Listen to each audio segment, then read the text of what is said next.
నాకు ఎమ్మెల్యేగా పోటీ చేసే అవకాశం ఇచ్చిన పార్టీ అధ్యక్షులు వైఎస్ జగన్మోహన్ రెడ్డి గారికి కృతజ్ఞత తెలియజేస్తూ ఏదైతే 2019 నుంచి 2024 వరకు కూడా వారు ఇచ్చిన అవకాశాన్ని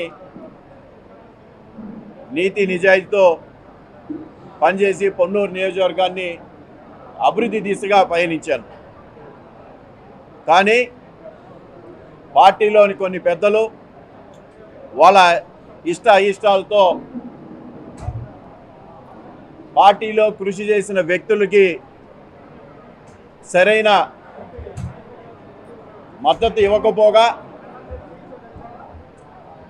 ఈ గుంటూరు జిల్లాలోనే పొన్నూరు అభివృద్ధి చెందిన నియోజకవర్గంగా తీర్చిదిద్దిన నన్ను పొన్నూరు నుంచి తప్పించడం, తర్వాత పార్లమెంటుగా అభ్యర్థిగా మళ్ళీ పోటీ చేయించడం, ఆ పోటీ చేసిన తర్వాత ఈ పెద్దలు నన్ను మానసికంగా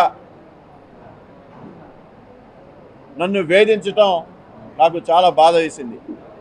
అయినా కూడా ఏదైతే మా పెద్దలు డాక్టర్ ఉమారెడ్డి వెంకటేశ్వర గారు ఉన్నారో వారి యొక్క శిక్షణతో మేము పనిచేస్తూ ఉన్నాం. అయినా కూడా ఎలక్షన్స్ అయిపోయిన తర్వాత కూడా ఇంకా పార్టీలోని ఈ పెద్దలు వాళ్ళ ఇష్టాలతోనే నడుస్తూ ఉన్నారు. పెద్దలు డాక్టర్ ఉమారెడ్డి వెంకటేశ్వర గారు ఈ రాష్ట్రంలో ప్రతి ఒక్కరు కూడా తెలిసిన వ్యక్తి. ఆయన యొక్క సుదీర్ఘ ప్రయాణం, ఆయన యొక్క అనుభవం ఈ పార్టీ కూడా ఎప్పుడు కూడా ఉపయోగించుకోవాలా. అయినా కూడా ఆయన నిబద్ధతతో పనిచేయటం మా అందరం కూడా అదే నిబద్ధతతో ఈరోజు కూడా పనిచేస్తూ ఉన్నాం. కానీ నిన్నటి రోజున ఏదైతే ఆయనకి లీడర్ ఆఫ్ అపోజిషన్ అనేది కనీసం ఆయన్ని సంప్రదించకుండా ఈ యొక్క పార్టీలో చాలామందిని మోసం చేసిన వ్యక్తి, చాలామంది ఓటమికి కారైన వ్యక్తికి ప్రమోషన్ మీద ప్రమోషన్లు ఇచ్చుకుంటూ రావటం వల్ల మాకందరు కూడా ఈ పార్టీలో కొనసాగడానికి మేము ఇక మనస్కరించట్లేదు. కాబట్టి నేను పార్టీ యొక్క సభ్యత్వానికి రాజీనామా తెలియజేస్తానని చెప్పి ఈ సందర్భంగా తెలియజేస్తా ఉన్నా.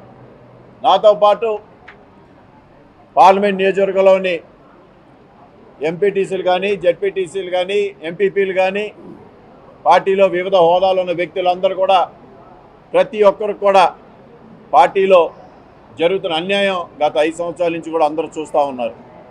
ఎప్పటికప్పుడు సర్దుకుంటూ ఉంటారు. ఎప్పటికప్పుడు ఏదో రోజు గుర్తింపు రాకపోదా అని ఎదురు చూస్తున్న పార్టీ కేడర్ అందరూ కూడా ఈరోజు కూడా వాళ్ళకి చాలా బాధాకరమైన సంఘటనలు ఎన్నో చూసినా కూడా ఈరోజు వాళ్ళందరూ కూడా మీతో పాటు మేము కూడా ఉంటామని చెప్పడం. సో రాబోయే రోజుల్లో మా ఒక ప్రణాళిక అందరూ కూడా కలిసికట్టుగా తీసుకొని రాబోయే రోజుల్లో మా ప్రయాణం ఏ విధంగా ఉంటుందో మరొకసారి మీ ముందుకు వస్తామని చెప్పి తెలియజేసుకుంటూ అది ఈ యొక్క సమావేశంలో వచ్చిన ప్రతి ఒక్కరికి, అలాగే ప్రింట్ అండ్ ఎలక్ట్రానిక్ మీడియా వాళ్ళకి నమస్కారాలు తెలియజేస్తాం. ఇప్పటివరకు ఏం లేదు, ఏ నిర్ణయం లేదు. అందరం కూడా నిర్ణయించుకొని మా యొక్క ఫ్యూచర్ ఏ విధంగా ఉంటుందో, ఏ విధంగా మేము ముందుకు వెళ్తే అందరు కూడా నాకు నా పార్టీ నేను ఒక్కనే ఆలోచన చేయను. ఇక్కడ విచ్చేసిన ప్రతి ఒక్కరికి అందరితో సంప్రదించే అందరూ కూడా తగిన నిర్ణయం తీసుకొని అందరం కూడా కంటికి కాపాడుకునే విధంగా మేము అందరం కూడా ముందుకు వెళ్తామని చెప్పి ఈ సందర్భంగా తెలియజేస్తాం. ఆయన కొనసాగుతారు. మరింత సమాచారం కొరకు మా ఛానల్ను సబ్స్క్రైబ్ చేయండి.